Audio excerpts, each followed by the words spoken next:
حمدا لرب خصنا بمحمد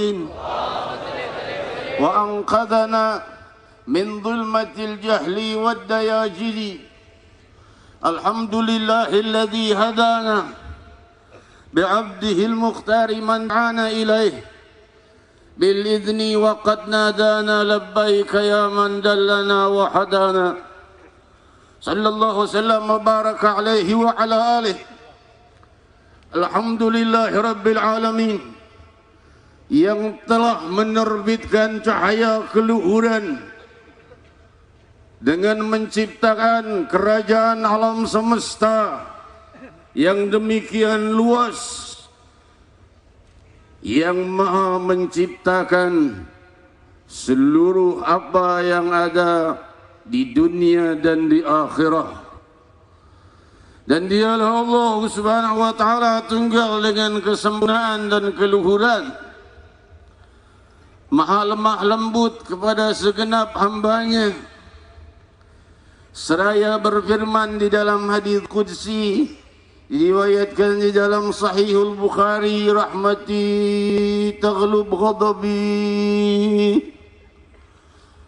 Rasul bersabda ketika Allah telah selesai menciptakan alam semesta, alam semesta ini dibangun dengan konstruksi yang demikian agung dan luhurnya, sampai dijelaskan para ilmuwan kita baru galaksi yang terjauh ditemukan jaraknya 13 miliar tahun kecepatan cahaya dari bumi. Galaksi yang terjauh itu belum ujung langit pertama. Bagaimana dengan seluruh langit yang demikian luasnya ini? Allah menciptakan dengan kalimat kun, 2 huruf saja, terjadi, maka terjadilah, fayakun. Hadirin hadirat yang dimuliakan Allah, saudara-saudariku, setelah Allah membangun ini semua, Allah subhanahu wa ta'ala menulis di arasnya, rahmati taghlub ghadabi. Kelembutan dan kasih sayangku melebihi kemurkaanku. Allah mempunyai kemurkaan, namun kelembutan dan kasih sayang Allah lebih besar daripada kemurkaannya. Terbukti setiap satu pahala yang kita perbuat Allah tulis 10 hingga 700 kali. Kalau dosa ditulis 1 saja. Berarti kelembutan dan kasih sayang Allah 10 kali lebih besar dari kemurkaannya, atau sampai 700 kali lipat lebih lembut lagi. Lebih lagi kepada mereka-mereka yang dikehendaki Allah, lebih lagi dari 700 kali lipat. Di antaranya mereka yang puasa. Di hari yang mulia ini kita bergembira dengan kenikmatan besar. Kenikmatan terbesar adalah iman kita, dan kenikmatan itu adalah Allah sampaikan dengan terbitnya matahari risalah Sayyidina Muhammad sallallahu alaihi wasallam. Orang yang paling lemah lembut dan ramah. Diriwayatkan di dalam Sahihul Bukhari, di suatu malam yang sangat dingin, berkata Sayyidatuna Aisyah radhiyallahu anha, istri beliau, keluar Rasul sallallahu alaihi wasallam di malam itu. Entah kemana, lalu kembali sangat kedinginan. Ia berkata, adfi ini, tutupi aku kedinginan.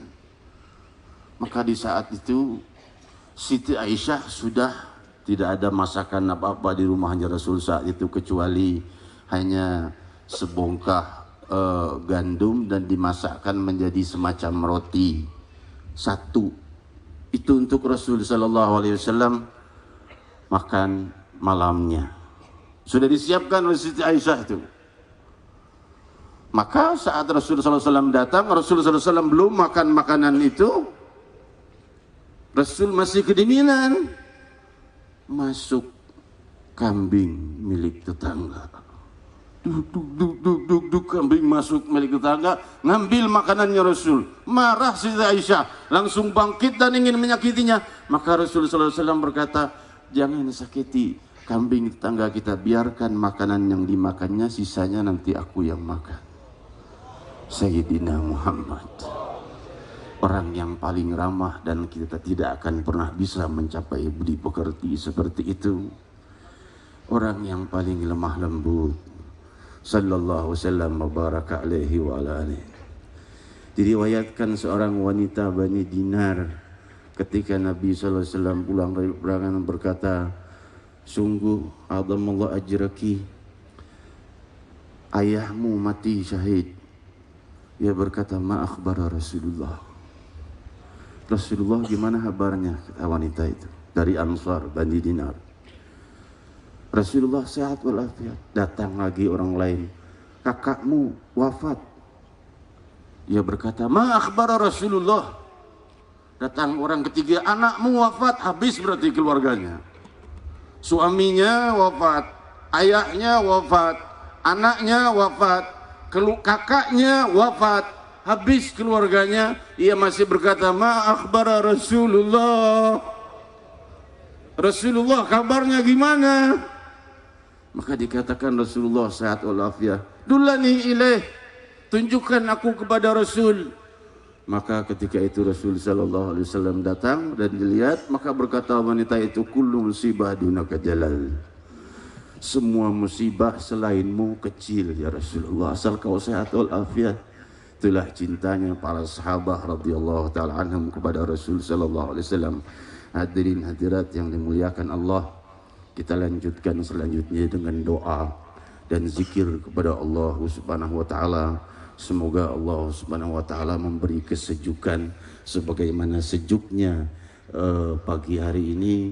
Hati kita diberi kesejukan, masa depan kita diberi kesejukan, diberi kedamaian dan kesejahteraan, dijauhkan dari segala musibah. Dan sungguh Allah Subhanahu wa taala telah menurunkan cobaan-cobaan, dan semoga Allah Subhanahu wa taala mencukupkannya dan menjauhkan dari kita, dari kota kita, dari bangsa kita, dan dari seluruh wilayah barat dan timur. Semoga Allah limpahi kedamaian, dan semoga para tamu-tamu kita, para ulama kita, para sesepuh kita, juga ayahanda Bapak Presiden kita, semoga Allah Subhanahu wa taala beri beliau kekuatan, dan Allah Subhanahu wa taala beri beliau kemampuan dan ketenangan di dalam menjalankan tugasnya. Karena tugas yang paling berat ini tugas beliau di seluruh bangsa ini, tugas beliau yang paling berat sebagai kepala negara. Kita doakan semoga Allah beri beliau kedamaian dan ketenangan memimpin negeri ini. Dan juga kita berdoa untuk wilayah kita, untuk bangsa kita dan lainnya, diri kita, keluarga kita. Semoga Allah turunkan kedamaian, keindahan, kesejahteraan, kebahagiaan dunia dan akhirah. Wahai sang pemilik dunia dan akhirah,